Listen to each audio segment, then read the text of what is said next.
Next, I'm really pleased to introduce you to Alex Hunter. Alex is the former head of digital at Virgin, and we're really fortunate to have him here with us today, and he's going to be sharing his thoughts on brand, customer loyalty, and digital media. Certainly a man well placed to speak on such an issue. Prior to joining the Virgin Group, Alex was based in California at Virgin America, where he used the web to build a grassroots marketing campaign to garner public support for the company's certification process. Nowadays, Alex appears at events all over the world, spreading the word about the future of digital. It gives me great pleasure to introduce Alex Hunter. Thanks, Alex. Am I on? I'm just going to do a little bit, there we go. Going to do a little bit of housekeeping because I move around a lot. So give me a second here. I feel completely underqualified to now follow the couple of speakers that we've just had, members of parliament and OBEs. Look at you, you didn't tell me that. Okay, let's see if this works. Guys in the AV cabinet are probably watching me going, don't move anything. All right, cool. So, yeah, I'm Alex Hunter. Thank you for that introduction, and I'm glad they've moved because I want to walk up here. I am an angel investor now. I used to be at Virgin many, many moons ago. I'm really pleased to be here. Can everybody hear me? Back in the cheap seats? All right. No, I'm going to look after you, don't worry. You'll have to excuse me if I look a little bit kind of overwhelmed and a little bit tired. My son was born a couple of months ago. No, not even a couple of weeks ago. I don't know if anyone has ever told you this. Babies are exhausting. I'm so tired I can see through time. So if I look a little bit haggard, that's why. But no, I'm really excited to be here. So let's talk about this. I want to explore a few questions over the next 40 minutes, and I'll be conscious of time because I know it's me between you and your coffee break. How do we create enduring loyalty in this ultra-connected world that we live in? How do we get our business, our customers to love us? That's fundamentally what this is about. Why should I, as a consumer, love you, brand, organization, charity, whatever? And let's define this right off the bat. This is not a revolution. The social web is not a revolution, okay? Despite what you may have been told. If you think that the social web is going to save your marketing strategy, please come up here so I can punch you in the face. It's just not true. The social web, social media, the internet in its entirety is about extending, complementing, augmenting what we already do, the genius that is already out there and what we're already creating. My clicker stopped working. There it is. Loyalty. This is my ultimate favorite word of all time. I love the word loyalty, and it has changed fundamentally in the last few years. And it's about engagement. How do we create real, genuine, one-to-one engagement with customers, advocates, employees? And we're going to look at it from both sides of the fence, both as businesses and as consumers. It's really important that we have that kind of holistic view of this entire conversation. But first, let's look at a practical example of what we're actually trying to achieve here. Let me ask you a question. Who do you love? What brand do you love? What brand gives you that warm, fuzzy feeling every time you use it? What brand could you not live without? Come on, give them to me. Shout them out. Apple. Yes! Keep them coming. And not your own. HBO. Entourage? Aer Lingus, one of my favorite airlines. I did this once and somebody was like, beer! Right answer, wrong time of day. So mine is Diet Coke. There is nothing better to me in this entire world than a cool, crisp, no they're not paying me, refreshing can of Diet Coke. I know it's going to hit the spot. I know it's going to taste the same wherever I go in the world. I am 100% brand loyal to Diet Coke. So much so that if I go into a bar or a pub or restaurant and I order a Diet Coke and the waiter or waitress says, oh, would Diet Pepsi be okay? It's like they've spit on my grandmother. No, it's not okay. Yet a person who's in love with Diet Pepsi would have the same reaction if they were offered Diet Coke. How can I possibly have that type of emotional response to sugared water in a tin can? And that is because users have this unbelievably loud voice. We can create this emotional evocative response. The conversation, as we marketers like to call it, has fundamentally changed over the last 50 years. Let's go back to the 1950s and look at this. In the 50s, the conversation between brand and consumer was completely mono-directional. Big corporate, monolithic brand, down to us, the ever-loving consumer. They would put out their billboard, buy our car, watch our TV show, vote for our politician, whatever, and we just took it as gospel. Well, not we. Actually, that's not true. Our parents and our grandparents took it as gospel, to the point where it got ridiculous. And these are all real ads from the 50s, 60s, and 70s. An ounce of prevention is worth a pound of cure. Smoke Philip Morris and you'll be healthy for the rest of your life. Can you imagine if a cigarette company did that today? We would tear them apart. Absolutely tear them apart. Love this one from the good people at Del Monte. You mean a woman can open it? We have the tools and the platforms now that if a company did anything like anywhere near this, we would destroy them. Like that. This is for the nerds in the room. This is a computer, and the tagline, I love this. You bet your sweet telex operator it is. And this next one is probably my all-time favorite. Blow in her face and she'll follow you anywhere. Unbelievable. They got away with this stuff. Now, if for some reason you don't believe what's coming out of a corporation or a marketing message, you will believe legendary American comedian Bob Hope in one of the creepiest pictures I've ever seen. And if Bob Hope says smoke Chesterfield cigarettes, you'll smoke Chesterfield cigarettes. But if, for some reason, you don't like Bob Hope, you think he's not funny, you will believe your doctor. And if your doctor tells little Timmy there to smoke Camel cigarettes, Timmy's going to smoke Camel cigarettes. It was ridiculous. And they got away with it, and we took it as gospel. We as a generation have all been fitted with some fairly sophisticated BS detectors. We know, especially the millennials below me, know when we're being marketed to.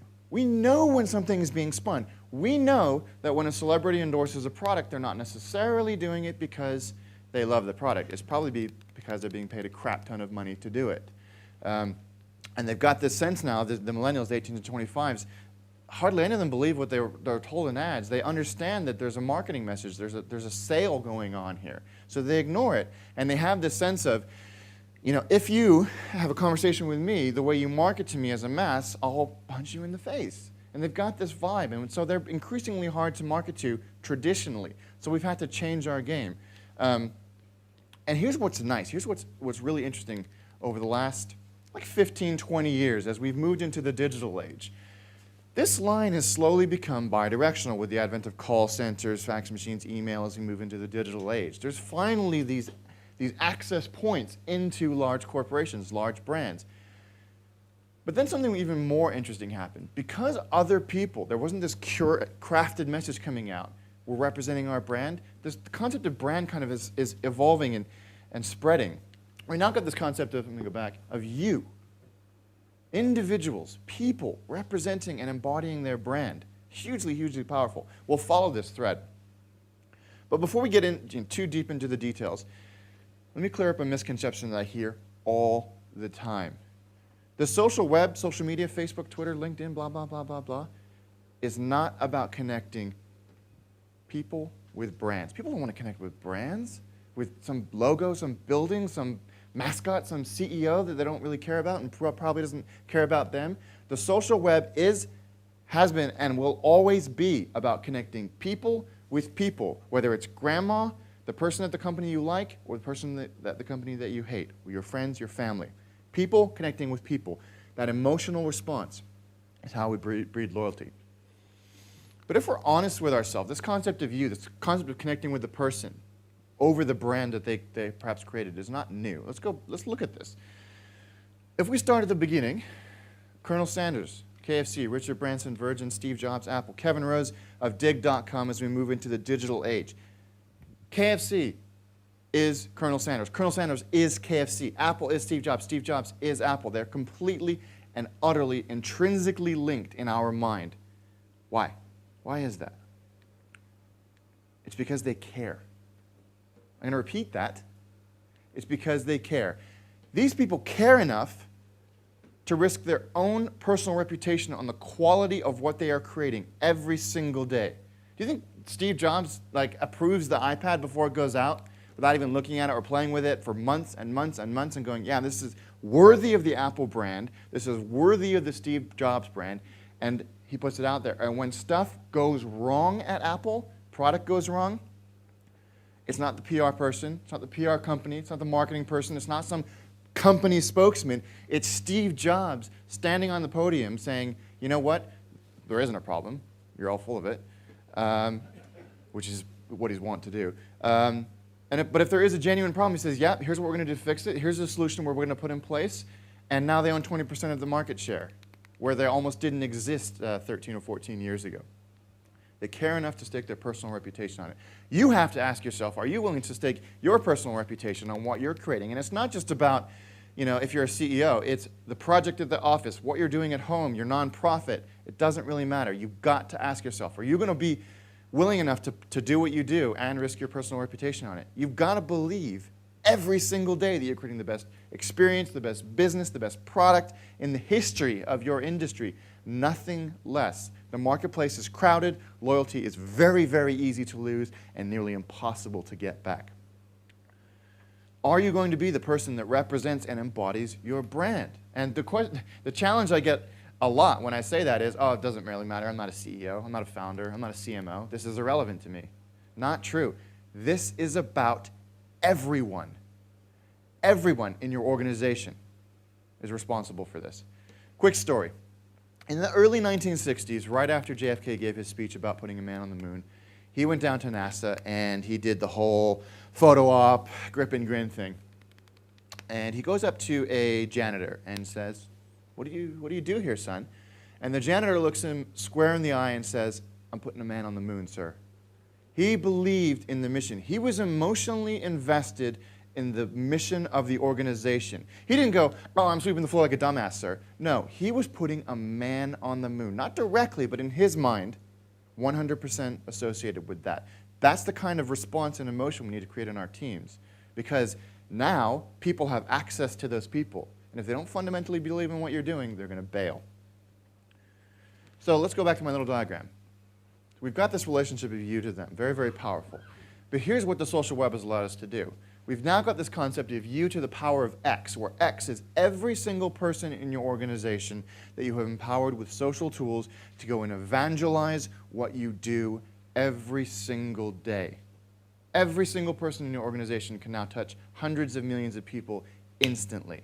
And don't be scared to do this. Have the guts to do this.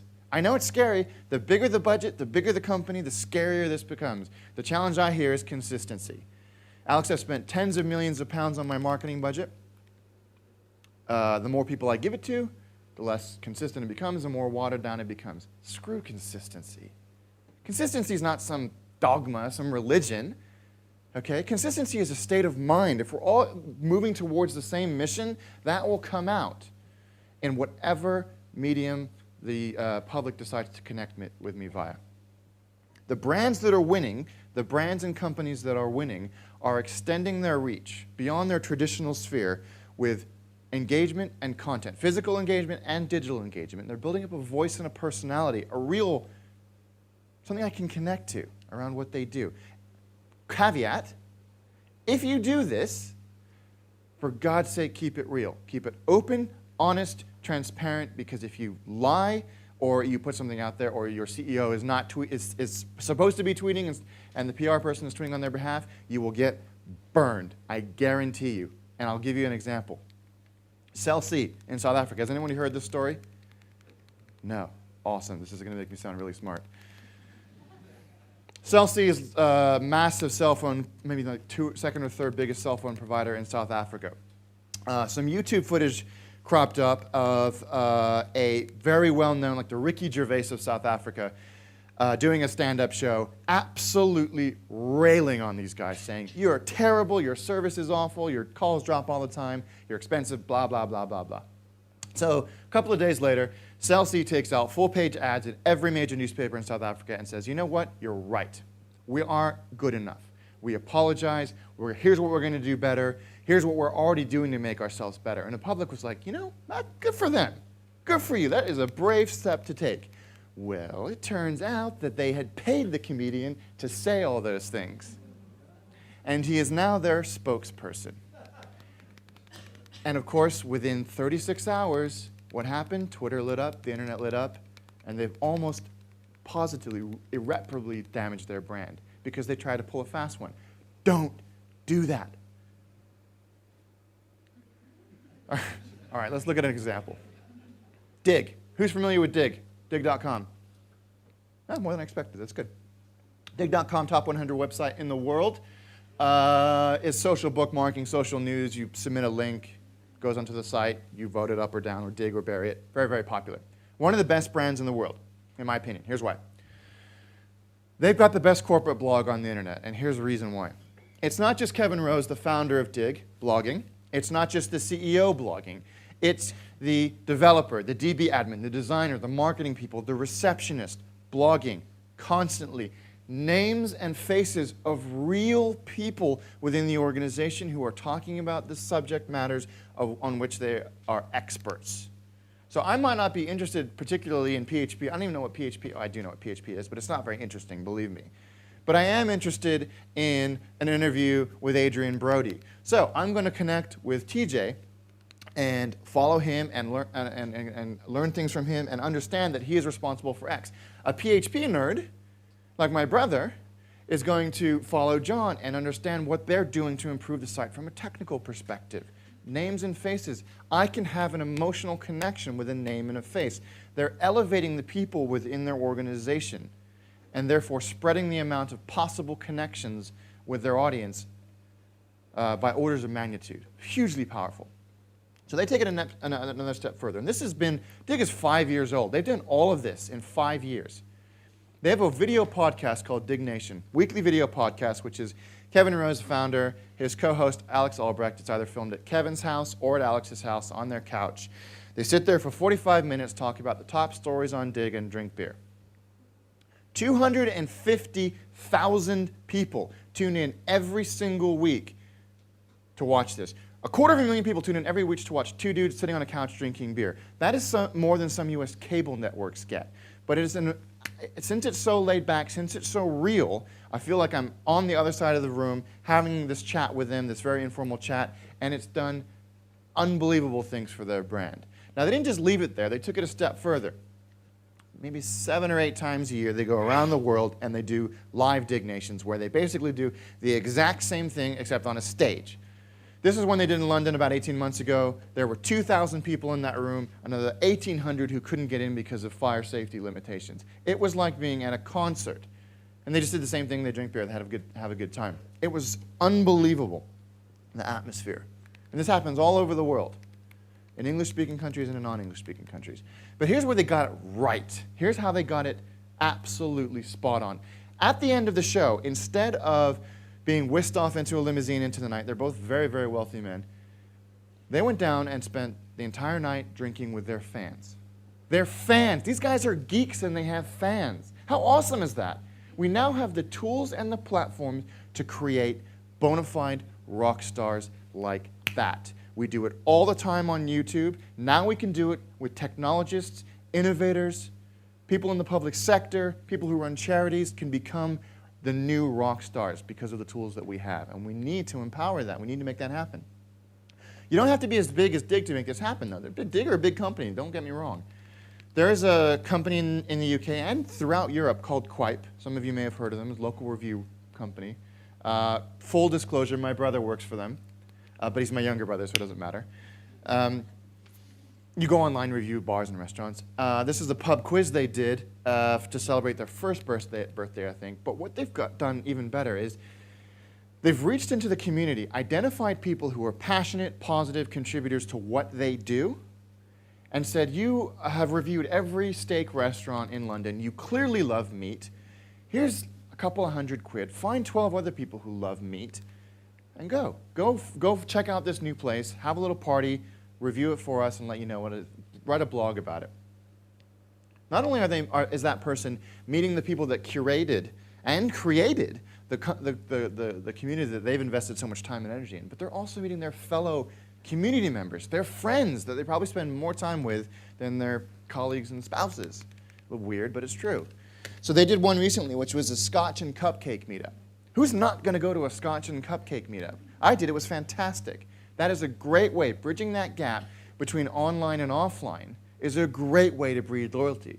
Our users and our customers have already told us where they are in the world, and if they haven't, we can figure it out pretty easily. So we can identify clusters of them and say, hey, a bunch of us are going to go down to this pub at 6 o'clock, come hang out. Even if you have 2 people come, those 2 people right then are the most important people in the entire world to you because they're your customers and they've decided to forego whatever they were going to do to come hang out with you. So those real-world events, that online, offline, and it works in reverse. Digital companies have the challenge of not having physical touch points with which to engage their consumers. Yes, they do. They just don't work hard enough to do it. Throwing a concert, going down to the pub, easy. Quip, Dig, Yelp, a bunch of these companies have done a really good job. All web companies. All web companies. And the big boys have finally gotten this through their head. Microsoft, more power. I was in Singapore in July, and I stumbled across this. Microsoft Silverlight, if you haven't heard of it, is it's a multimedia platform that Microsoft created. And there was a bunch of, like, there were, 15 people there? These guys would meet up every couple of weeks, and they would hack on it. They would see what new things they could do with it. They would innovate on the platform and nerd out, as nerds do. Microsoft heard about this, and instead of going, stop it, you're using our product in a way that we haven't fully endorsed, they rocked up one night with 10 boxes of pizzas, sat them down, and said, crack on, because this is awesome. They were learning more in that couple of hours at the cost of some pizzas than they could ever possibly learn with probably $10 million of research. Because it was real users who were passionate about what they were doing, creating magic with their product. And it just cost them 10 pizzas. And it is scalable. One person, 100,000 people, it's scalable. Do it. So think of those communities that do exist or could exist around what you do and engage them. We have all these tools now. Who's on Facebook? Who's not on Facebook is probably a better question. Okay, my mom's on Facebook, so you better get on Facebook. Whose mom is on Facebook? Or parents? That's disturbing, isn't it? Ugh. That's like friend requests to just hover over for like a minute going, okay. But we now have these tools that allow us to make our audience do the work. And this is awesome. It's so cheap. The challenge here is, if I'm letting my customers evangelize what I do or go into existing communities over which I have no control, I lose control, and that freaks me out as a big brand. Don't let it freak you out. Don't be precious. Expanding into existing communities, the 600 million people on Facebook, don't be precious about it. It could save you or supercharge your business. By giving your users those tools to quickly and easily broadcast your messages, and I'm talking about single click, no more, you're exposing what you do to an almost infinite number of new users. Okay, 6.5 billion new users. The tools exist, Facebook's, Twitter's, LinkedIn, all of those other email. And since they're going into existing social graphs, and I'll explain that a little bit more in a second, they're instantly relevant. Okay, I'll come back on that in a second. In fact, no, I'll do it now. My little practical example. If I'm a brand and you're my customer, sorry to pick on you, and I, out of the blue, give you 10% off. And you're, here you go, Mark, or whatever, what's your name? Ian. My name too. My real name. And I go, here, Ian, here's 10% off a company you've never heard of before. You're going to go, what do you want? How'd you get my phone number? Why are you calling me? Stop it, I'm going to call the cops. Perfectly reasonable reaction. It would be the same if someone did it on the street. What's your name?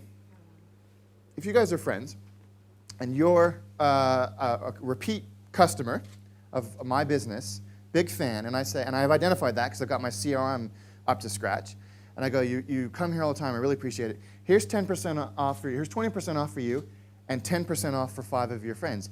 If you guys are friends and you give it, Carolyn, you give it to Ian, that relationship already exists. So you're much less skeptical about receiving it, but more importantly, since she's a fan, there's a built-in endorsement. Because she's your friend for a reason. because so you're gonna appreciate and understand her taste. Okay, we now have tools that will do that for us, so we didn't have to do 2 minutes of explaining. I blasted into Facebook, done. 800 people go, oh, Alex thinks this is important enough to spam me with, I better check it out. And we'll explore that more in a second. Unbelievably powerful to be able to dive into someone's existing circle of friends. So this word of mouth concept has fundamentally changed. The most powerful tool in marketing ever has completely changed. This is really awesome. So let me ask you a question. You don't have to shout at me this time. Who do you trust more? Big corporate faceless brand and their message, or your friends? And I'm not just talking about your kind of real world meat space friends. I'm talking about your social graph. Every connection, yes, that was me. Every connection on Facebook, every person you follow on Twitter, every person that follows you on Twitter, every connection you have in LinkedIn, okay? Are you going to trust a movie critic in the newspaper or your friends? Of course you're going to trust your friends, unless you have stupid friends. But you're all very beautiful people, so I doubt that you do. That connection, that relevancy is so, so important. And so we finally blow my little graph out of the water here. We've got the U to the power of X. Now we've got this final pronoun of them. Them is every person I know. And that is almost infinite. Them is all the people that follow me on Twitter, all the people that I follow on Twitter, all the people on my Ultimate Frisbee team, all the people at the office. Now, okay, so I have 8,000 followers on Twitter. That's not a lot. But think about how many followers my followers have. And my followers follow. It's almost infinite to the point where within 3 hops I can reach every single real person on Twitter. What? Promo code, bam, 3 people, 150 million people. Done. What did it cost me? Nothing. Absolutely nothing. Unbelievably exciting. Don't abuse it, because us and them are very powerful. That dissemination can go both ways, positively and negatively. How many times have you seen a brand get absolutely destroyed on Twitter? Happens all the time. And that's a good thing. Back to the 1950s one more time. If I wanted to share my experience with your product, your airline, your restaurant, the movie I just watched, the song I just listened to, whatever, and I called everybody in my family, all my friends, talked to all the guys at the barbershop, all the guys on my hot rod racing crew, whatever the hell people did in the 1950s, I would probably hit 250, 300 people, tops. That would be the limit of my blast radius. Today, with a few clicks of a button, millions of people can hear my opinion. Okay, they can find out about the song I just listened to and then download it on iTunes. They can find out what I had for breakfast, which sounds mundane, but then read the review of the restaurant where I had it. Instantly, having access to that data. Enable that. Make sure your customers can do that.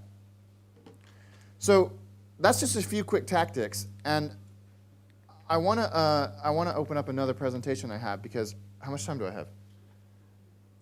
Cool. I'll riff. Watch this. So we talked about a couple of things to do to propagate your message, to propagate your brand online. Here are 3 things not to do under any circumstances if this is something that you really want to do.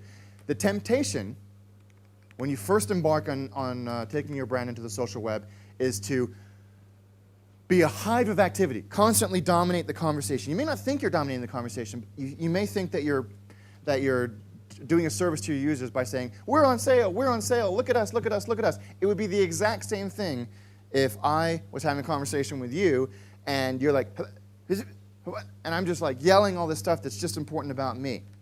And a great example of this, JetBlue, the low-cost carrier in the United States. They were one of the first airlines in America, at least, to get on Twitter. This was quite a long time ago, the early days of Twitter. And they did that. Distressed inventory, distressed inventory, distressed inventory. And people checked out. They were like, this is of no value to me, because A, I'm in San Francisco and you're talking about fares from Austin to Boston. I didn't mean that to rhyme, but that's pretty good. So that's irrelevant to me. The chances of me converting on that promo code are almost nil. So after maybe a year, they figured out that there were 4 components to engagement on Twitter. First, it was customer service. It was, I've got a problem. Help me understand what I need to do. Dear, or at JetBlue, what terminal is this happening? I lost my bag.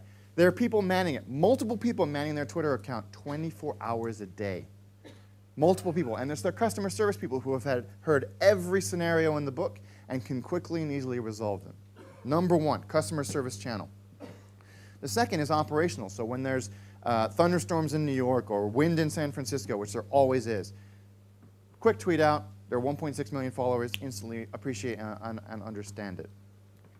They then retweet positive and negative messages, not all of them, obviously, but a good cross-section of positive and negative tweets that they get. At JetBlue sucks because of X, at JetBlue is awesome because of Y. Retweet. Thanks a lot for your feedback. We really, really appreciate it.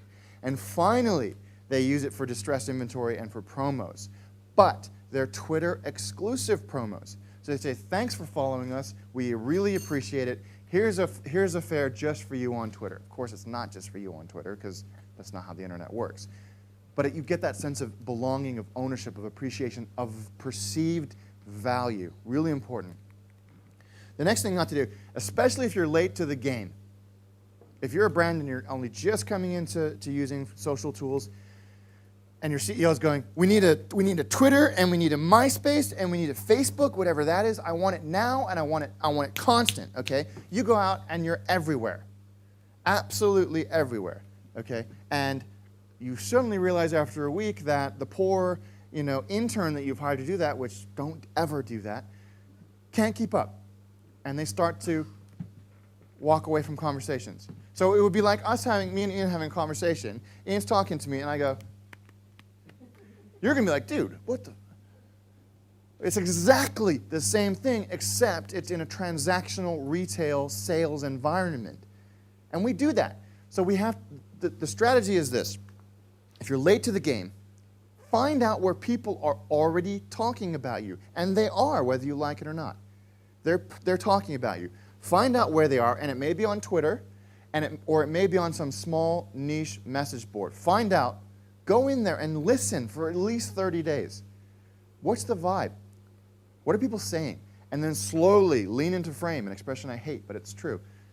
Lean into frame and engage in a positive, humble way with the users. Because if you go in there and go, we're here, they're going to go, it's like pissing in a swimming pool. You're interrupting an already existing conversation with your message. Okay? Listen, listen, listen, and then engage. And the final thing, don't focus on return traffic. For years, every digital marketing campaign focused on, is it driving traffic to my website? That philosophy, dead. Dead. Done in the water, especially on Facebook. Facebook is a relationship marketing platform. It is not a sales platform. I don't go on Facebook to buy something. I go on Facebook to find out what my granny had for lunch. Okay? If you're there, constantly like this thing, hey, buy stuff, buy my product. I'm going to be like, very quickly, block, report ad to Facebook, done. It's a relationship marketing platform. If I'm providing perceived value, and the nice thing about Facebook ads, if you haven't played with them, ultra granular in terms of targeting. Based on like 15 different segments of a user's profile, you can target very, very, very specifically, even down to hours of the day.